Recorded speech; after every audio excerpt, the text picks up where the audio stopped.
I'm Allison. I'm Ashley. And I'm John. We're coming to you today to talk about how to get classroom teachers on board for co-teaching and collaboration. At our last PD that we did on co-teaching, this was like the number one question from the ESL teachers that were there. So it's definitely a good conversation, I think. For sure. And I'd love to start with y'all and what made you guys, because this was voluntary for our team.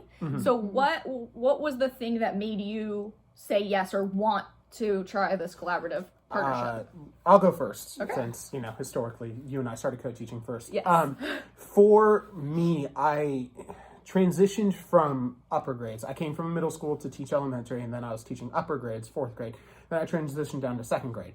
So I wasn't 100% comfortable, and I got a bunch of language learners at 2nd grade, and I found myself with a reading group that was on a kindergarten reading level. So that entire year, I relied on Allison, as a resource, as support. What do I do with these students, everything like that. And I ended up having one of my best years teaching absolutely ever. And the conversation started by me kind of just saying, hey, how can I have this exact same year again next year? Because I loved it so much. And I fell in love with my students that year. And Allison was like, well, here's the thing. I've been thinking about co-teaching. And so for me, it was just an obvious fit. Allison was already pushing into my classroom for kind of a pullout group, but it didn't really fit the time that she was in there. And so it just was like, hey, let's formalize the collaboration that we'd already started doing and take it to that next level. So for me, it was just the logical next step. Awesome. And I was kind of an onlooker for about a year. And she was actually co-teaching with another teacher in 1st grade. And I got to kind of see their collaboration, and I went to their plannings, and it was stuff that was helping me in my classroom, even though I didn't have that cluster of students. And I had also team taught in a class of 32 students before, so I'm very familiar with collaboration and how to work with somebody else and set up a classroom with somebody else. So for me, it was, as soon as I found out that other teacher was leaving, I literally, not even making it up, ran to Allison and John's classroom and was like, please let me co-teach. Or maybe I said I'm co-teaching. One of the I think her exact words were, she pops right into John and I's room and she's like, just so you know, I call you. And I was like, what is she talking about? I had no context to that. I was like, oh, I'm going to call you. Okay. But I think the power of that story is that I actually was able to see the positive effects of co-teaching, and that made me want it, as opposed to her having to, kind of coerce her, please co-teach with me, try this out. And I think that was a really good thing for our school. Definitely. So, like Ashley said, the last professional development we did, we had so many questions about how to get content teachers on board. And I think it is a very valid question because I know, as the ESL teacher, having tried to collaborate with different content teachers prior to co-teaching, it can be a very tricky situation. And I think it's a great topic for us to talk about because we've got 2 content teachers right here who can give you, some really good insight. So the first thing we want to start with is identify interested parties. So if this is something you want to develop in your school or in your situation, the best case is that it's not forced.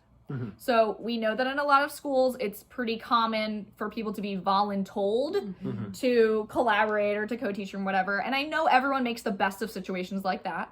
But it's really ideal if you can really gauge the interest for this collaboration and find people who are willing, right? Because co-teaching especially takes a lot of extra work.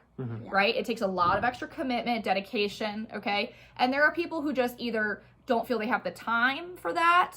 We've got people with families, you've got people who've got a lot going on, you don't know everyone's story. So if you're admin, listen up. It's really good to see who's actually interested and not just who you think would fit well together. Yeah. All right. Or ask the specialist teacher. Yeah. Who do you think? Yeah. Who do you think that you would work best with? Or why would you pick this person? It's much better to get opinions from the parties who will be doing this rather than just saying, oh, well, I think John and Ashley, they're great together. And it's like, well, and I also it's think hard. What it does is sometimes if you just identify a classroom teacher as a classroom teacher, that person might feel like you're putting that person in there as like a coach or that they need help. Yeah. And it doesn't always, I don't think that it always feels like it's going to be a team. It's, you know, more of a different Your role. boss is telling you to work together, and that it can be handled well, but a lot of times it can be really easily misconstrued. Right. Which leads us perfectly into the next Yes. one. So, if you are the specialist and you are approaching a content teacher to have a co-teaching setup, I think you should really take a page from Allison's book, because when she and I first sat down, we had the conversation in the hallway of like, hey, yeah, let's talk about real that. quick. Yeah, it was just a quick hallway conversation of like, yeah, I'm interested. Like, let's talk more about this. And when it came time to sit down and actually talk about how are we going to do this, Allison had brought with her a folder, and inside the folder was research on the effectiveness of co-teaching. It was here are some different articles on how to approach it the right way. Here are ways that it could fall apart. This is the mindset that you should have going into it. And it just kind of opened a really good dialogue and discussion about, okay, well, we can be academically successful with this. And how do I need to approach this if Allison's going to be spending hours in my room? How do I need to approach, the physical layout of the classroom? How can I invite Allison more into the PLCs that I'm involved in, and how can I become, vice versa, that share in the flow of information that makes co-teaching amazing.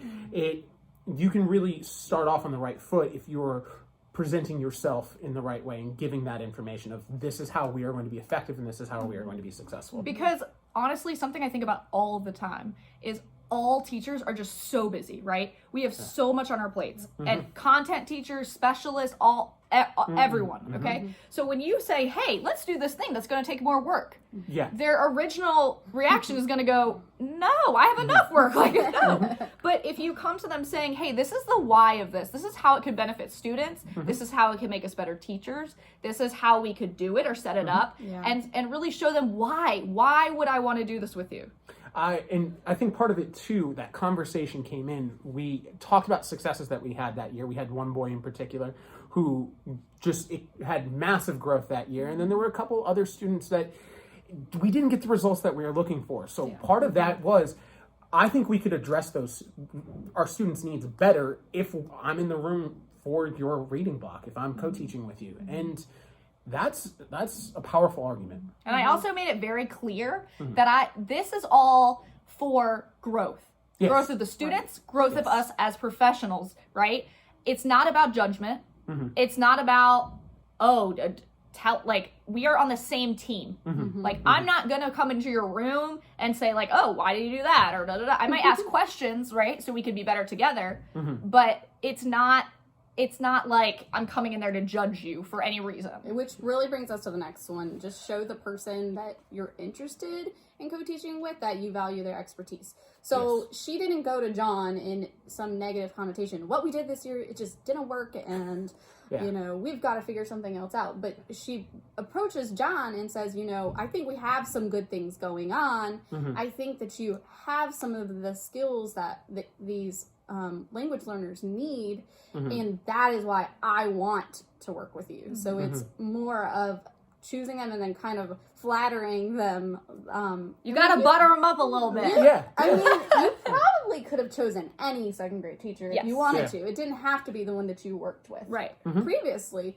So just showing that person, like, I'm asking you because I see this, this, and this. And be very specific. And I think that, any classroom teacher is going to be like, oh, wow, okay. Well, and I need their expertise, right? Because teaching, obviously, we are very big advocates for inclusive education. So me taking kids out of class and teaching in isolation was not only the most effective, but it was not something I wanted to continue to do. So I needed them. I needed to say to them, hey, I need your expertise on the content, and I can bring my expertise on the language, and let's put them together because I think we could have something great. Absolutely. Yeah. Absolutely. And honestly, if you handle the initial conversations in that way, you are already setting yourself up for a positive relationship long term. You're setting that strong foundation of respect when you go through hard times.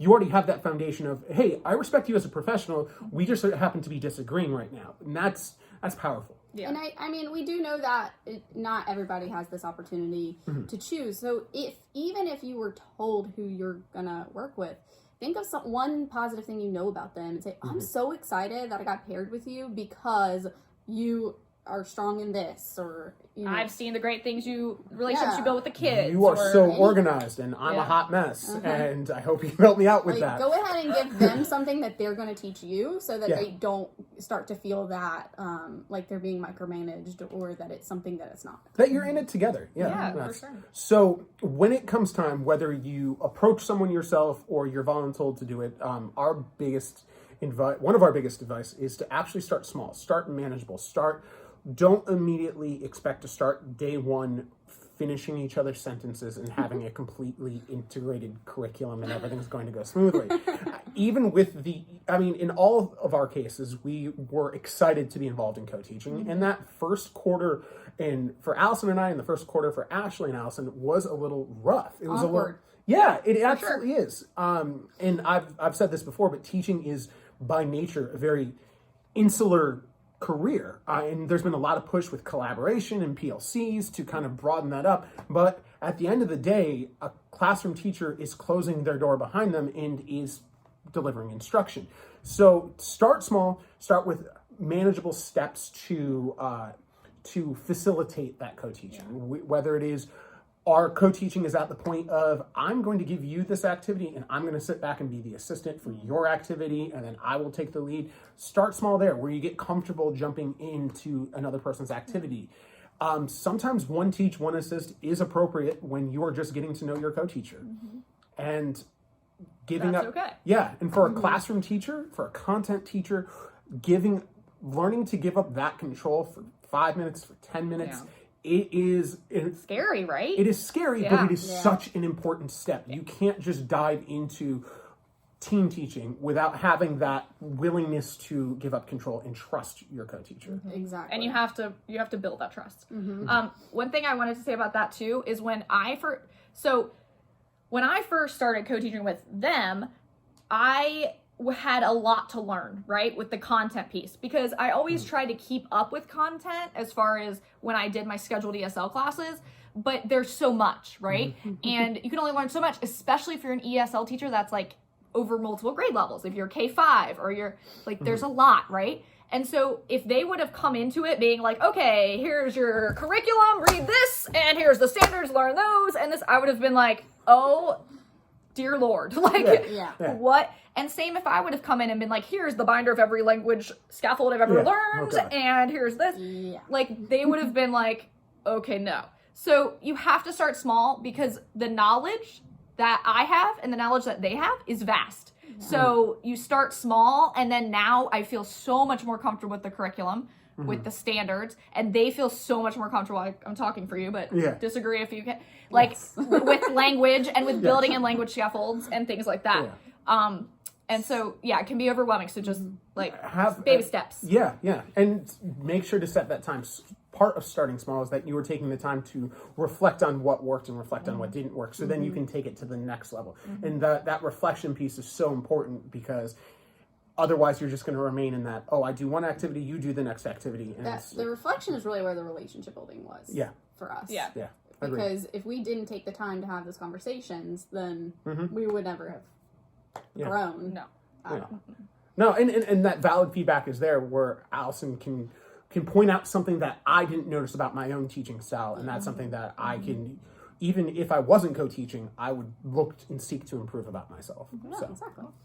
So the next one is, like, once you're already in co-teaching, whether it was voluntold or you've got this person, make sure that you're always compromising, that you're thinking about both parties.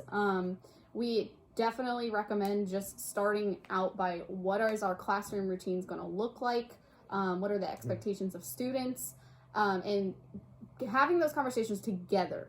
I think for the content teacher, that might be where it might be a little bit difficult, because they're so used to that being like their ground. But if you come to them and maybe have our contract, or have developed your own questions that you want for them, just starting with those hard conversations, it kind of lets all that out at the beginning, so that you're not gonna come in and step on toes, or you're not going to let students do what the classroom teacher would drive them crazy, and all of that.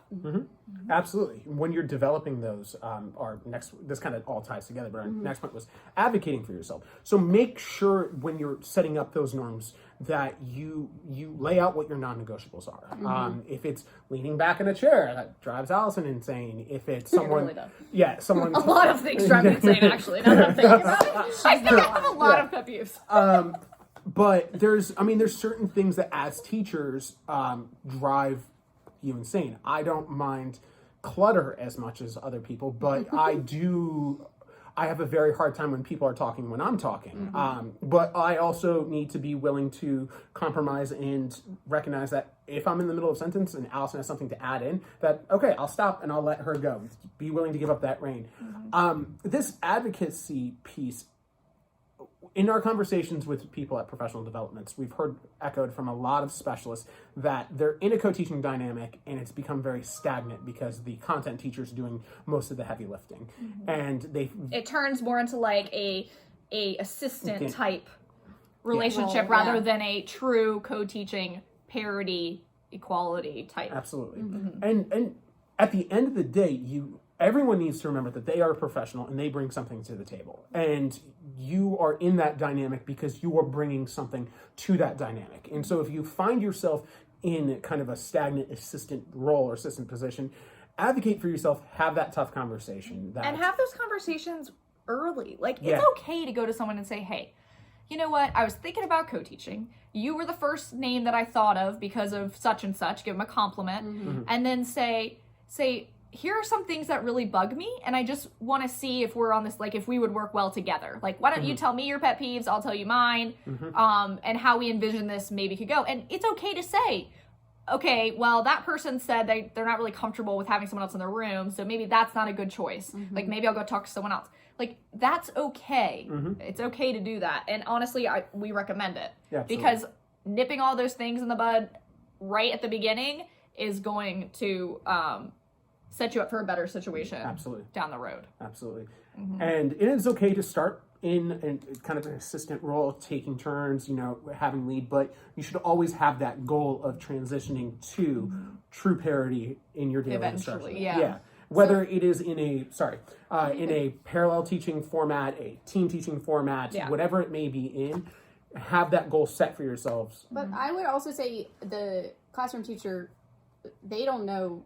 If you're coming to them, a lot of them aren't going to be familiar with co-teaching. So you need to make sure that you're giving them resources. You're showing them the different strategies that you can use and the different frameworks and all those different things. Andrea Hinesfield's work. Show them our blog. Because they might not realize that what they're doing isn't co-teaching. You could just FaceTime. Oh my God, I hope someone does this. You could like FaceTime us when you're like gonna go ask someone to be your co-teacher, and we can be in the background being like, yeah, co-teaching, do it. What? We can be like, yeah, you're hype. Background hype people. I'll do it. Cheerleaders. We'll sing a song.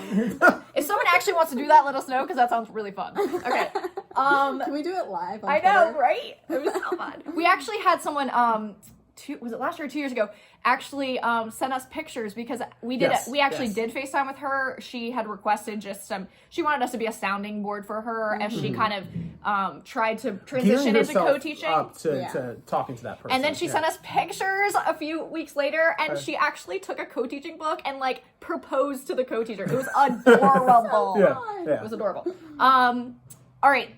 Also, advocate for inclusive education in your school with your admin, everything like that. That's actually a really good place to start before you start probing content teachers. Or you can probe content teachers and then go to admin and say, hey, I got 2 people who said they want to do it, or I've got somebody. That was the route. This latter of the 2 options is the one that we did. We kind of organized. Allison brought all that information to me. We sat down, we had conversations about it. We came up with a proposed schedule. Then we brought it to administration from there, because our administration responds very well to Pre-thought out. Yeah, coming in with a complete package, coming in not with a half-baked idea. Because they have a lot to do too, right? You don't just want to put something else on the But plate. know your administrator. Your certain administrators might want to be on the ground floor and hear your thought process every step of the way. So gauge the person you might be approaching, and also gauge your administration as well. For sure. All right, last one. Let your success speak for itself. So Ashley told you the story of how she ended up being on this team, and I think that that's an excellent example of how you can let your success speak for itself. So it's sometimes it can be very difficult to get people on board, okay? So, but if you even find one person who's like, you know what, I'm down, like, let's try, let's see how it goes. Put your all into that, right? And then we probably guarantee that there are going to be other people in your building that are going to get wind of it, who are going to start asking about it, who are going to, especially if you're doing innovative and new things and you've got really great data and people are hearing that, you know, this, you're having fun with it and things like that. People are going to come to you and say, we get people all the time who will come and go, like, I don't really know what that is. Okay, everyone says you're co-teaching. What does that look like? Like, what is, they'll ask them, they'll ask me. And it's good just to kind of bring it back to start small. There's nothing wrong if you are serving multiple grade levels or multiple content areas to, for 1 year, start with one teacher for a school year. It is not your ideal. A lot of people we've met are eager and want to start every grade level, every day, co-teaching. do not do that. Oh my God. Yeah, and it's going to be a lot. And if you have people that are by your side that want to tackle that work as well, it's completely doable. But if you're finding yourself, how do I get these people even to agree? Go with your best bet. Go with the person that you feel the strongest about, who's going to work with you. Have a very successful year with that person. Learn a lot through that year. And then word will spread. Yeah, word will spread. And then you'll be able to, when you go to sit down to the other grade level, say, this is what we have done together, and I want to continue that work with you. Yeah. So that's our advice. We know it's hard. We know it's not always, smooth. But you know, we know. But it's worth it, okay? It's worth it because this is where you're gonna see your students, whether language learners or not, thrive, is when you have multiple professionals working together in an inclusive setting. So let us know how it goes. We want to hear your stories. We want to see your pictures. We want to do all that. So make sure you tag us on Twitter or email us, readysetcoteach@gmail.com. Any way you can. We would love to share how you guys are making it work and how you're getting those content teachers on board. Or if you're a content teacher and you're looking for a specialist, how you're getting them on board. Right? So let us know, and we'll talk to you guys soon. All right. Bye. Bye.